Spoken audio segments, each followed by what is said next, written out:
dating Going Bulilit child stars na sina Nash Aguas at Mika de la Cruz, ikinasal na.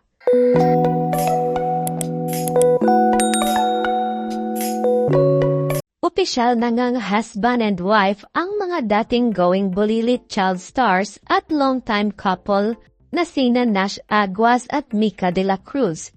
Ito'y matapos na ibahagi ni Mika de la Cruz sa kanyang Instagram account ang magandang balita ngayong araw ng Sabado, May 18. Nakasaad dito ang isang madamdaming post kasama ang isang wedding picture nila.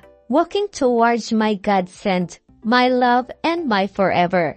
Ginanap ang kanilang engranding wedding ceremony sa Tagaytay City, kung saan tanging pamilya, mga kaibigan at piling bisita lamang ang imbitado. Makikita rin dito ang kanyang kapatid at aktres na si Angelica de la Cruz, kung saan emosyonal at hindi maitago ang galak na nararamdaman sa nagaganap na kasal ng kanyang kapatid. Marami ang natuwa at nagbigay ng congratulatory comments mula sa mga netizens at showbiz personalities, kabilang na si Gabby Garcia, Jasmine Curtis, Rojun Cruz at marami pang iba. Matatanda ang inamin ng dating child star at ngayoy Cavite City Councilor na si Nash Aguas ang relasyon nila ni Mika de la Cruz noong 2018 sa isang press conference. Naging magkasama ang dalawa sa longest-running kiddie show, Going Bulilit. Parte sila ng Batch 7 na gumraduate taong 2011. Nagkasama rin sila sa iba't ibang teleserye, kagaya ng Dahil May Isang Ikaw at Guns N' Roses. Makaraan ang ilang taon nagkita ulit ang dalawa sa isang reunion ng Going Bulilit. Saad ni Nash na muling nanumbalik ang kanyang nararamdaman kay Mika pagkakita dito.